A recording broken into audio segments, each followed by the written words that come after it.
Buenos días, gusto de saludarlos. Ahora sí me escuchan, ¿verdad? Buenos Buenos días, días. doctora.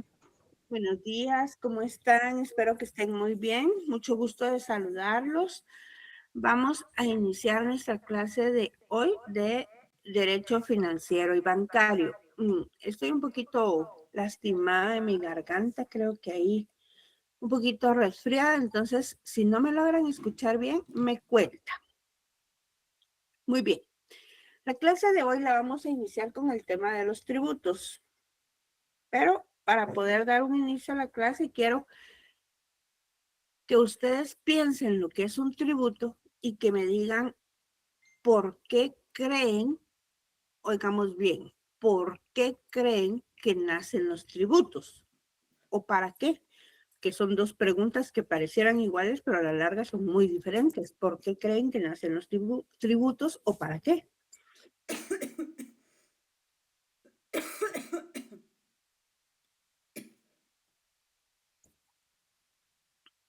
¿No?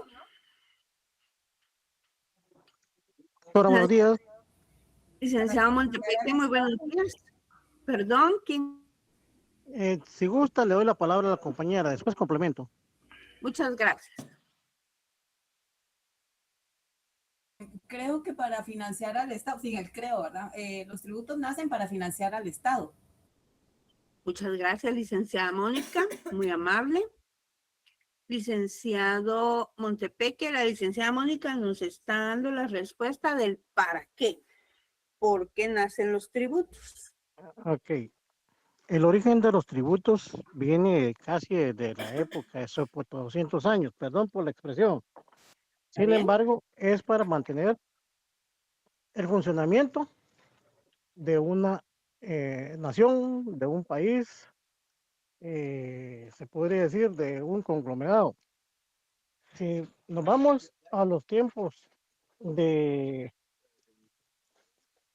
la conquista, la colonia, si vemos desde la época de Grecia, Atenas, Muy bien. si nos también remontamos a la época de Jesucristo, en uno de los refranes que dice Jesús, hay que darle al César lo que es al César. Entonces, el César era la máxima autoridad que tenía empastado su rostro en una moneda como una especie de tributo para mantener lo que eran los sueldos y salarios de todos los que ayudaban a mantener la política económica estable de cada nación. Perfecto, licenciado Montepeque. De alguna forma nos dio un porqué, pero más un para qué, igual que la licenciada Mónica. Muy bien. Licenciada Mayra Leticia, ¿qué manda? Gracias, maestra. Fíjese que yo creería, sí, históricamente, ¿verdad? Ujú. Creo que fue como una forma de tener como autoridad sobre las demás personas, como someterlas, ¿verdad? Por ejemplo, si vamos a los egipcios con los israelitas, ¿verdad? O sea, los sometieron mediante el trabajo y lo que tenían que dar de parte de lo que cosechaban y todo eso. Entonces, siempre ha sido como una forma de tener autoridad sobre otros, o sea, de someterlos a la autoridad o a, no sé, como tener un dominio sobre otras personas, ¿verdad? No sé si estoy bien. Perfectamente, licenciada Mayra. Perfecta, muchas gracias. Licenciada Elizabeth. Para mí los tributos nacen porque el Estado necesita recursos para cumplir sus funciones y satisfacer las necesidades de la sociedad. Pues sin ingresos el Estado pues, no podría prestar servicios públicos ni garantizar el bien común, aunque no lo hace eficientemente, pero esa es su función. Ese es el deber ser, dice Es el usted. deber ser, pero a veces no se da, pero ese es el deber ser. Muy bien, nos complementó ahí. La licenciada Mayra nos dio profundizado el por qué. Usted ya nos complementó también el por qué y para qué. Licenciada Anita del Rosario, ¿qué manda? Buenos días. Yo Buenos días. considero que los tributos nacieron cuando existían las monarquías, pero más que para mantener una monarquía, era para ampliar la riqueza de la misma monarquía y pues se aprovechaban del pueblo, ¿verdad? Para enriquecerse a sí mismos. Muchísimas gracias. Bueno, déjenme decirles que todos los que me han hecho el favor de participar tienen razón. Me dan los por qué y me dan los para qué. En teoría, toda la línea tiene razón en el sentido de que la tributación, pues es esa recaudación que necesita el Estado para poder brindarle a la población todas las plataformas de servicio, seguridad, salud y todo lo demás que sean necesarias para el bien común. Perfectamente en la línea en que ustedes van. Sin embargo, la licenciada Mayra pues también va más allá, igual que el licenciado Montepeque, cuando nos habla de la historia de la tributación. Y efectivamente, licenciados, la tributación, cuando les pregunto por qué nace, la tributación nace como un medio de dominación, ¿sí? Como un medio de que el más poderoso le pedía de forma obligatoria, por no decir le exigía, al más débil una contribución con diferentes fines. Si lo vemos en la actualidad, como nos decían hace un momentito, para la ampliación del territorio y se quedaban también con parte de él. Y obviamente pues era así, ¿verdad? Recordemos que con esta tributación lograban la reunión de más soldados, más gente que estuviera dispuesta a ir a pelear con la gente de la corona para la conquista de más tierra y la ampliación de sus dominios. Pero obviamente a esta gente había que darle de comer, había que darle armas, había que darle vestimenta para que fuera a hacer esto, lo cual se sacaba de los tributos. Y cuando no se sacaba de esos tributos, eran en esas épocas los mismos recaudadores de tributos que se los quitaban a la población en contra de su voluntad.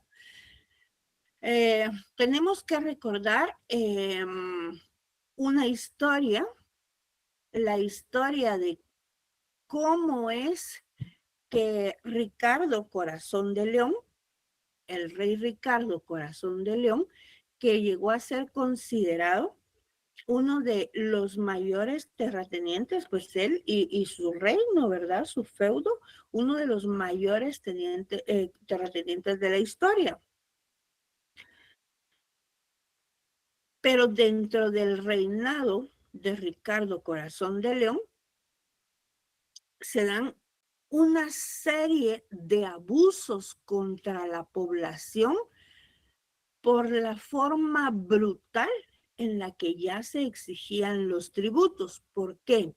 Porque estos tributos ya no servían solo para el mantenimiento de este cuerpo de ejército que conquistaba más tierras y le quitaba más tierras al vecino de allá, de cualquier lugar, sino que servían para una bacanal que se daba a la clase noble, incluso el mismo ejército, en riquezas, comida y todo lo demás, aún a costa de que no hubiera una proporcionalidad dentro de lo que exigían a la población contra el tipo de vida que ellos podían darse. Si bien era cierto, la justificación interna podía ser que estas personas en su misión de pelea y de conquista de mayor territorio para hacer más fuerte esta monarquía, este reinado, exponían su vida, se arriesgaban, porque era muy cierto, llegó a ser de una manera tan brutal el cobro de los tributos en el reinado de Ricardo Corazón de León, que incluso cuando las personas en los poblados más lejanos no querían o ya no podían tributar más, les quitaban sus granos, sus semillas, sus animales. Llegó a haber un abuso tal de superioridad física que para obtener los tributos lastimaban, pegaban, torturaban, mataban a las personas, violaban a las mujeres, incluso se robaban a las mujeres y se los llevaban y ellos seguían considerándolo como un tributo. Existen unos pasajes en la vida de Ricardo Corazón de León, que como les digo, fue uno de los monarcas que aplicó de forma más rigurosa esta tributación en la antigüedad, en donde se narran en estas crónicas muchas historias de que la gente fabricaba su medio de vida con un licor clandestino, porque era clandestino, ¿verdad? Un licor propio de la región, que tenían un cierto consumo ahí, pero también vivían de venderlo, de llevarlo de forma clandestina a otros les servía o lo cambiaban en su momento por animales, por grano, por pieles, por cosas. Y cuando el ejército de Ricardo Corazón de León sabía que en cierto poblado tenían esta destilación, esta fabricación de este tipo de aguardiente, y llegaban ahí y robaban el aguardiente, y no solo lo robaban, sino también lo bebían, y ya bajo los efectos del mismo se narran en las crónicas de la vida de Ricardo Corazón de León que perecieron miles de personas porque incendiaban lugares, violaban mujeres, mataban a los esposos, y una serie de historias que se narran en la vida de los reinados con la base de trasfondo de que estaban amparados por ley, ¿verdad? Por un decreto de Ricardo Corazón de León para exigir todos aquellos tributos a la población que le permitieran mantener su aparato de guerra, su ejército, ¿verdad? Que era el que conquistaba más tierras. Todo esto es una parte ínfima, muy pequeña, de la historia de por qué nacen los tributos, de por qué razón se van dando estos tributos, porque esta clase dominante a lo largo de este tiempo se da cuenta que esa potestad que se autoarrogaban ellos les permitía tener una dominación sobre aquellas personas que no podían decir que no, sino que obligatoriamente tenían que contribuir, porque la idea era de que esa contribución haría más fuerte el reino, haría más grande, expandiría el reinado y por lo tanto expandiría las tierras de todos, pero las únicas tierras que se expandían eran las del rey. En muchos de los casos, en la mayoría, me atrevería yo a decir, cuando uno estudia la historia.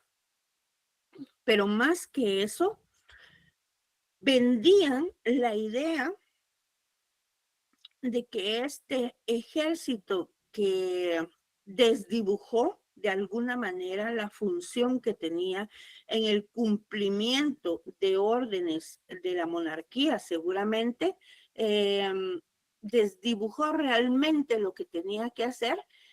Este ejército tenía que ser alimentado, cuidado y todo por la población, porque era un ejército que iba no solo a engrandecer el reino conquistando más tierras, sino que iba a ser un ejército que iba a cuidar a la población. Mientras más tierras tuvieran, mientras más ejércitos tuvieran, mayormente iban a estar cuidados de invasiones, de quienes les quisieran quitar su tierra o de quienes en algún determinado momento no les permitieran vivir en paz, les hicieran daño a ellos, a su familia o a su propiedad privada.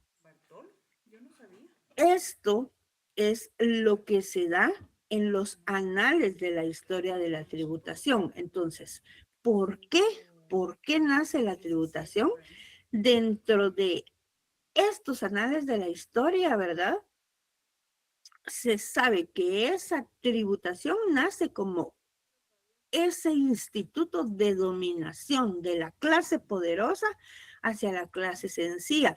Por esta misma razón es que a través de la historia ha habido una intensa y conflictiva relación entre las personas con la tributación.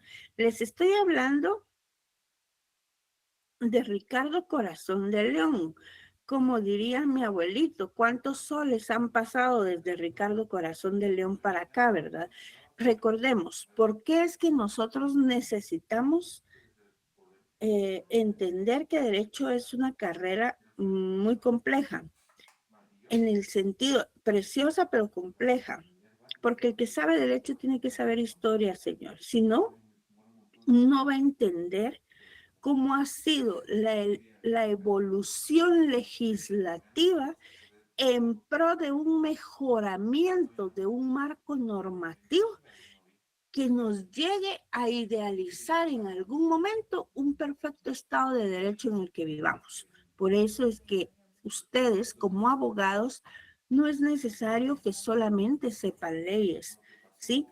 Tienen que saber historia, la historia es una base muy grande para todo abogado que necesite en algún determinado momento sacar ese hilo conductor. Si quieren en una demanda simple, ese hilo conductor que les permita plantear un argumento eficaz y contundente cuando se presenten ante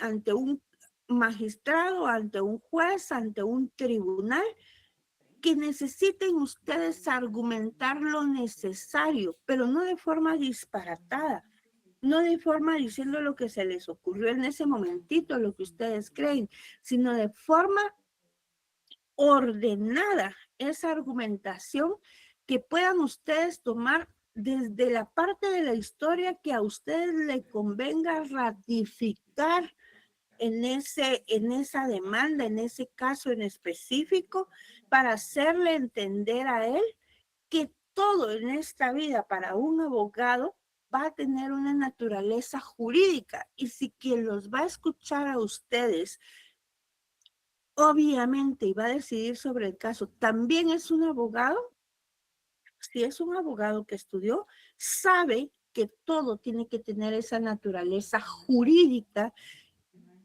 que le permita no desnaturalizar el contexto de las cosas, sino que le permita tener un hilo conductor de por qué un hecho concreto que se está peleando puede ser entendido, no de la forma en que lo están imputando acá, sino desde la forma en que se ha venido dando a través de la sociedad y que le da los argumentos posiblemente no impunes a la persona para actuar, pero sí unos argumentos que pudieran ser coadyuvantes a demostrar el porqué de las acciones de la persona que ustedes estén defendiendo.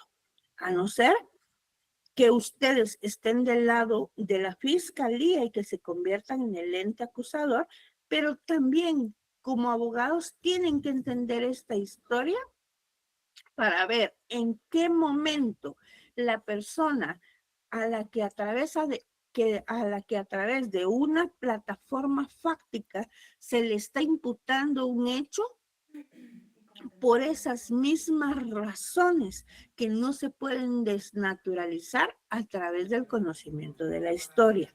A eso nos vamos en cuanto a que nosotros sepamos por qué debemos de conocer el por qué y el para qué de los tributos, el origen. Nosotros entendemos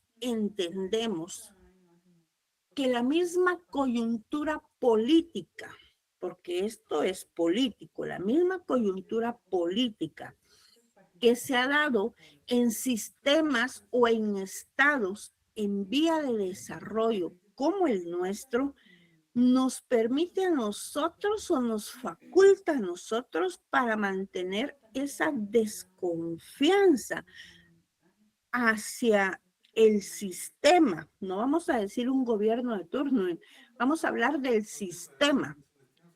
Nos permite mantener esa desconfianza hacia el sistema, de la transparencia del manejo de toda esta tributación o de todos estos fondos públicos que ingresan al Estado.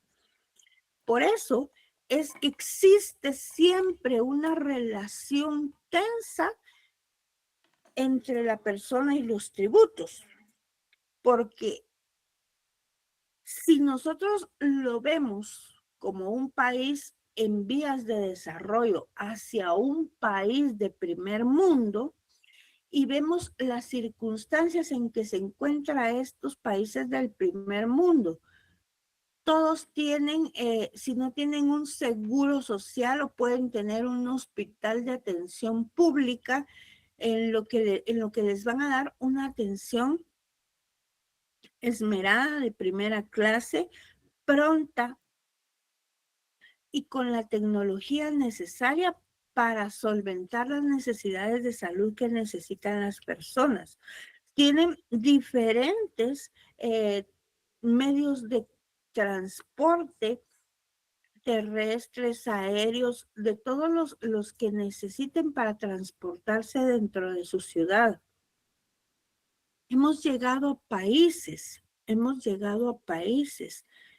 en que en el territorio del país extenso hay una prisión y en esa prisión se han registrado quinquenios, se han registrado 5 años con un prisionero. Ustedes saben cómo está la tasa de población de las prisiones, no solo en Guatemala, en todos los países de vía de desarrollo, pero creo que nosotros nos llevamos el estándar de la superpoblación. En el último conteo que se hizo de las prisiones en Guatemala, teníamos ya un 600% sobrepobladas las prisiones, aparte que no cumplen con todo lo necesario para que las prisiones tengan esa objetividad del derecho penal moderno, que es no solo la reclusión de la persona, sino la educación de la persona a través de este sistema de castigo, porque es un sistema de castigo, pero que tiene que convertirse en un vínculo de desarrollo, ¿sí? Para la persona, para poder reinsertarse en algún momento, no solo a la sociedad, a todas aquellas personas que no estén condenadas a cadena perpetua, sino para que sean útiles, eficaces para su autosostenimiento y que no seamos nosotros los que a través de nuestros tributos sigamos sosteniendo a todas esas personas. Entonces, si se dan cuenta, les he hablado de un sinfín de temitas que están relacionados con los tributos, ¿sí? Porque son nuestros tributos, señores, son nuestros tributos los que les pagan a los guardias penitenciarios, son nuestros tributos los que pagan la comida de todas esas personas que están ahí y que en algún momento transgredieron la ley, pudieron perjudicarnos a nosotros directamente o indirectamente. Entonces, hace que esa relación persona-tributo sea áspera, sea con fricción, sea no vista bien. Eso, cuando lo vemos, porque esos tributos están sirviendo para darle de comer a los prisioneros, por ejemplo, ¿verdad? Por ejemplo, uno de tantos ejemplos. Pero, ¿qué sucede cuando vemos que no hay hospitales de una calidad que nos permitan tener una salud digna? Porque no los hay. No los hay. ¿Cuántas personas? Yo no sé ustedes por dónde trabajen, pero a mí me ha tocado, por ejemplo, muchas veces venir a mi trabajo y vengo a tipo 6 menos cuarto, voy pasando por la avenida Elena, ¿verdad? Rumbo a mi trabajo y veo ahí donde está el área de pediatría, que hay unos portones que les abren a las personas para que entren. Las señoras, las familias están tiradas en la banqueta con sus bebés envueltos en chamarras, esperando a que abran la pediatría. Dios gracias, me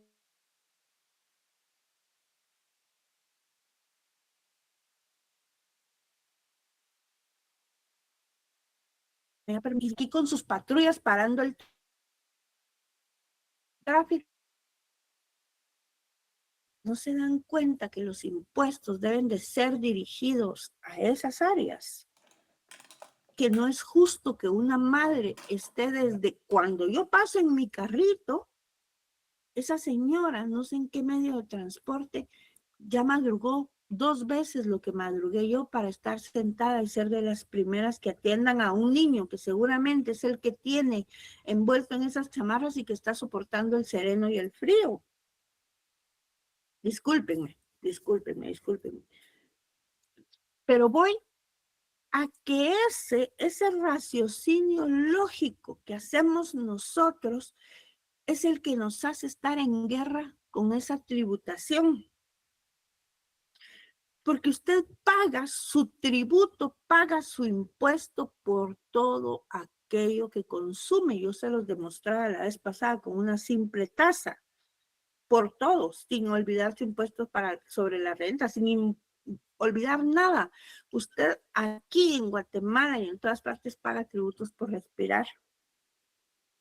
Entonces, es esa mala dirección que hay, ese mal encauzamiento que hay para la distribución y aprovechamiento de esos tributos, lo que ha hecho que a través de la historia las personas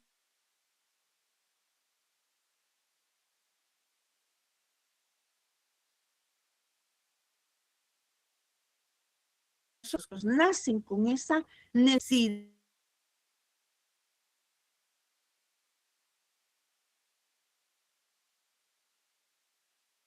de carga fuertes sobre los más débiles, ¿verdad? Representan esa carga de los pueblos vencedores sobre los pueblos vencidos, ¿verdad? Del monarca sobre sus súbditos. Entonces, ha habido una serie de revoluciones, una serie de movimientos internos en diferentes partes del mundo en protesta contra el abuso de estos tributos. Y abuso no solo es pedir cantidades más altas de las que las personas pueden pagar, porque eso vamos a decir que sucedía más en la antigüedad que ahora. La normativa ha permitido diseñar modelos de que la gente no tenga una doble tributación, sino que además se examine su capacidad contributiva con el Estado. Lo que quiere decir, por ejemplo, con un impuesto, yo voy a pagar el impuesto cuando compro este teléfono, ¿sí? Yo sé que una parte es del teléfono y la otra parte es del impuesto al valor agregado sobre cada una de las cosas que yo estoy comprando. Pero ¿tengo o no tengo obligación de pagar ese impuesto? Sí y no. Sí tengo obligación si compro el teléfono, pero nadie me está obligando a comprar el teléfono.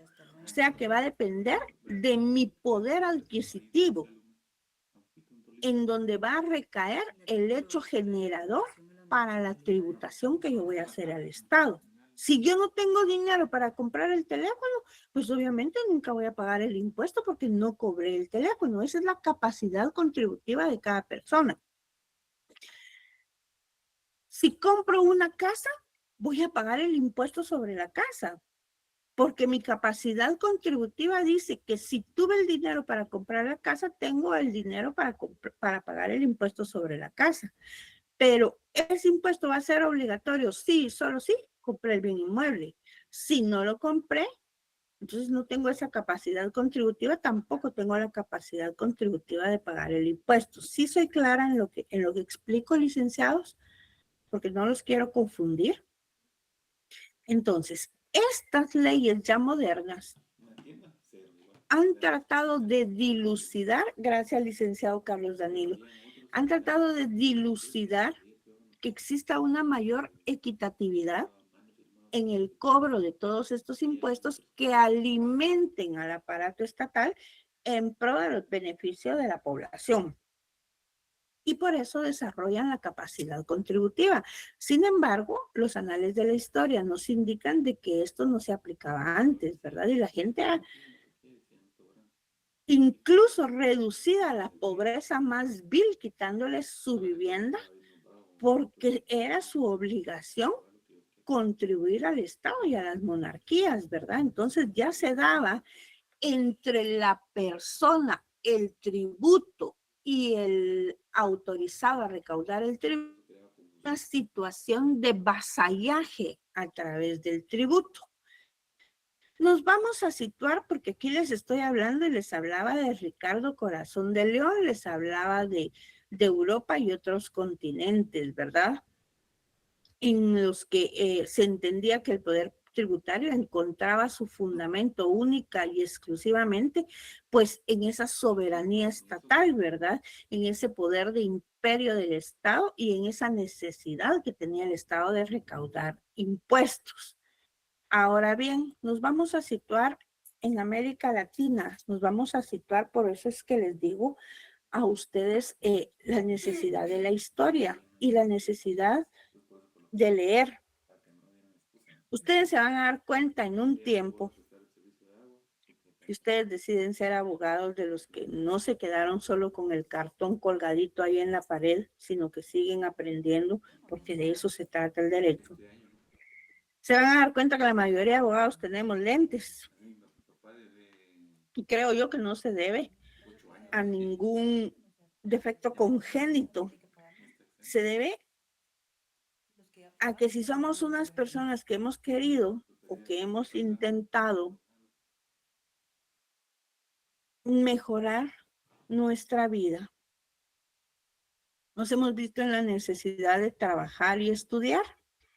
Y cuando uno trabaja y estudia regularmente, las horas que le quedan de estudio a uno son las horas de la noche. Las horas en que uno debería descansar son las que uno sacrifica para estudiar. Y la vista se va gastando. Entonces, derecho es de leer, leer, leer, de horas de noche, de horas de madrugada. Pero ustedes, por tener la profesión más compleja dentro de las profesiones, tienen que leer de todo. En ese sentido, yo necesito que ustedes me digan. Yo no sé, algunos de ustedes de los que está aquí, tal vez muchos son muy jóvenes, mucho más jóvenes que yo, obviamente. ¿Leyeron alguna vez a Pepe Mía? ¿Leyeron los libros de José, de Pepe Mía? De Salomé Gil. ¿No? ¿Ninguno de ustedes leyó El Visitador? Historia. Licenciado Carlos Danilo. Sí, maestra. ¿Sí? Sí, maestra. Me Muy recuerdo. bien. Sí. Bueno, los que no lo han leído, para su acervo cultural, les recomiendo tenerlos. Y me van a decir ustedes, pero esta señora está loca, está viendo todo lo que tenemos que leer aquí, trabajamos y somos papás, mamás, qué sé yo, y todavía nos está poniendo a leer. Es para su acervo cultural. Pepe Mía era un costumbrista de Guatemala del año 1800. Como narra Pepe Mía en sus diferentes libros la tributación que hacía nuestro Estado. Nosotros descubierto y colonizado, conquistado, ¿sí o no? Vinieron los españoles, descubrieron América, o sea, vinieron los españoles, descubrieron el agua azucarada y dijeron, la descubrimos, es nuestra. Entonces, ¿qué hacía nuestro territorio, licenciados? Teníamos que tener un vasallaje a la corona, ¿sí? Un vasallaje a la corona. ¿Por qué les hablaba de Pepe Mía? Porque Pepe Mía, a través de sus libros de costumbres en Guatemala, nos habla de algo que se llama el situado. ¿Qué es el situado? El situado eran todos aquellos cargamentos de oro y de todas las pertenencias de valor con las que nosotros pagábamos nuestro tributo a España por el favor que nos hicieron de descubrirnos, de colonizarnos y de evangelizarnos, ¿sí? Entonces, los ejércitos de ese tiempo de la colonia o precolonia cobraban los impuestos, saqueaban las ciudades de cuantas cosas valiosas tenían, las metían dentro de un cofre o dentro de muchos cofres y las llevaban. En ese tiempo recordemos que dónde estaban los vehículos, ¿verdad? No habían. ¿Dónde estaban los aviones? Tampoco habían. Los medios de transporte eran las carretas, los caballos caminando y obviamente los barcos. Eran caravanas de soldados con carretas custodiando estos cofres que eran nuestros impuestos, que eran nuestros tributos que dábamos como vasallaje a España. Porque España nos había mandado una cantidad de gente, entre ellas soldados que nos vinieran a cuidar. Nos había mandado la religión para que nos vinieran a evangelizar, entonces teníamos que pagar esa tributación por haber sido descubiertos y colonizados. Esa ha sido la situación de impuestos y de vasallaje que se ha dado. Les hablé del continente europeo, les hablo de la situación de Latinoamérica, para que ustedes miren que, como diría mi abuelita en algún momento, era la misma mica con diferente montera, decía ella. Era la misma cosa, solo que pintada de otro color, ¿verdad? Entonces, esta situación, licenciados, ha sido tensa en todos los tiempos de la historia de la tributación, ¿verdad? Así se ha dado a lo largo de los años y esa concepción de tributo se prolonga hasta inicios del siglo pasado en esa relación tributaria que era interpretada como una relación de poder sin que existiera todavía esa profundización en la capacidad contributiva del pueblo. Entonces se entendía que el poder tributario encontraba su fundamento única y exclusivamente en ese poder dominante que podía tener en su momento la soberanía o el aparato estatal, ¿verdad? Y este aparato estatal basaba esa tributación en lo que decían los licenciados, que por eso les pregunté el por qué y también les pregunté el por qué y el para qué, basaban esa subtributación en la necesidad que tiene el Estado de recaudar impuestos para el bien común. Entendido esto, entonces, ese el Estado en sí como una estructura jurídica y política tiene que estar organizada para tener los fundamentos y la legislación necesaria para solicitar a la población, a los individuos, esa tributación que les permita vivir dentro de la sociedad, que les permita confiar que es el Estado el que va a administrar estos tributos en beneficio del pueblo y que va a cumplir ya dentro de un Estado moderno y constitucionalizado, que no es cualquier palabra decir constitucionalizado, porque nos tenemos que apegar a un orden directo y fundamental, un Estado ya constitucionalizado, en donde se vele por todos aquellos bienes jurídicos tutelados de una sociedad a través de la seguridad, de la justicia, de la salud, de la alimentación y de todas las plataformas políticas que sean necesarias para el sostenimiento, ¿verdad? De todo este aparato que le permita vivir a la población de una forma digna. Entonces el Estado radica ahí la naturaleza jurídica de la tributación, ya que indica que para poder tener los ingresos necesarios para satisfacer toda esta actividad económica, es necesario hacerlo a través de una recaudación.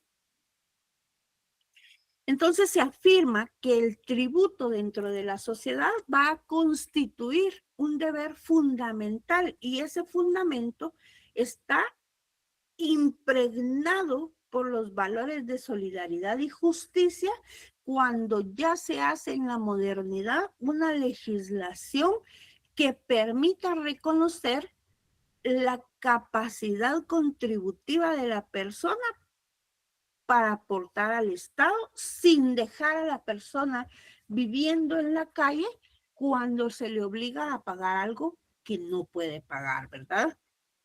Dentro de ese contexto, entonces el individuo desempeña, nosotros individuos desempeñamos un papel activo dentro de la sociedad, ya que a través de esta tributación contribuimos en sí a la comunidad, a la sociedad, a esa comunidad de la cual somos parte dentro de esta sociedad, ¿verdad? Y el tributo se convierte en ese instrumento al servicio de la sociedad que permita que esta sociedad tenga una existencia material y el Estado pueda materializar sus plataformas de bienestar común. Y también va a inducir comportamientos correctos sobre los valores de la comunidad. ¿Por qué? Porque esta misma capacidad contributiva está dirigida a que los que mayor capacidad tienen sean los que más aporten dentro de lo que diría ahí la licenciada hace un momentito, dentro del deber ser, ¿verdad? Por los mismos ejemplos que yo les ponía antes. Yo, por ejemplo, y esto tal vez no debería decir, yo, por ejemplo, ahorita estoy teniendo problemas con mi carro. Lo tengo en el taller. Y como es un carro viejito, ¿verdad? Ha venido así, dándome problemas, y estoy que